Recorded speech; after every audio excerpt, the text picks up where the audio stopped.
जैसे जैसे दिन बीत रहे हैं, ठीक वैसे वैसे बड़ौदा में राजनेताओं के दौरे भी बढ़ते जा रहे हैं। इसी को लेकर जेजेपी नेता दिग्विजय चौटाला बड़ौदा पहुंचे, जहां उन्होंने कई गांव का दौरा किया। इस दौरान जब पत्रकारों ने उनसे इनेलो के बारे में बातचीत की तो दिग्विजय चौटाला ने तंज कसते हुए अभय चौटाला को थोथा चना बाजे घड़ा करार दे दिया। उन्होंने कहा कि अभय चौटाला और इनेलो का बड़ौदा में कोई खड़का नहीं।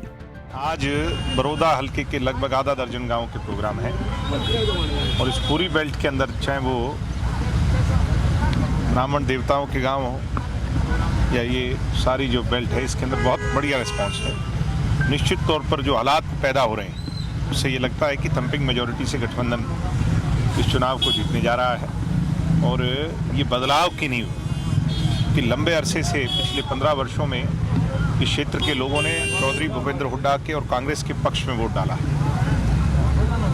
और क्योंकि कोई काम नहीं बने, लोगों का जो विश्वास था उस पर वो सरकार पीछे वाली खड़ी नहीं उतर पाई, इसलिए लोग अब बदलाव चाहते हैं। उस बदलाव और सरकार में हिस्सा डालने के लिए सितंबर में, अक्टूबर में जब मर्जी वोट डालने का मौका यहाँ की जनता को मिलेगा। उसकी शुरुआत बड़ौदा हल्के से। लेकिन अभय चौटाला भी पिछले आप अभय चौटाला के पीछे पड़े हो। अभय चौटाला का तो यहाँ कोई खड़का ही नहीं।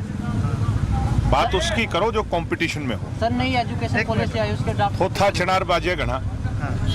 इनेलो का कोई लेना देना नहीं है इस चुनाव में। इनेलो का कोई यहाँ पर कोई खास वो नहीं है।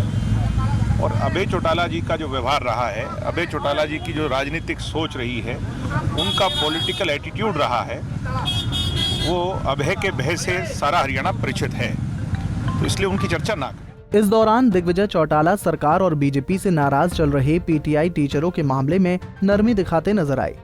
दिग्विजय ने कहा कि सभी हमारे अपने हैं, हमारे परिवार से हैं, सरकार को इनको एक अवसर देना चाहिए। सुप्रीम कोर्ट के सामने सरकार ने ये जो उनका पक्ष रखा, उनको नौकरी दोबारा हासिल।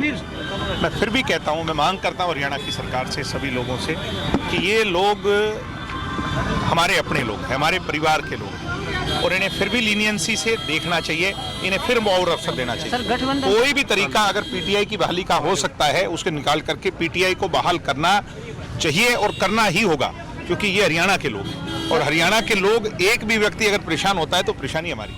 बता दें, प्रदेश में गठबंधन की सरकार बनाने के बाद बीजेपी जेजेपी बड़ौदा में भी मिलकर उम्मीदवार उतारने का ऐलान कर चुकी है।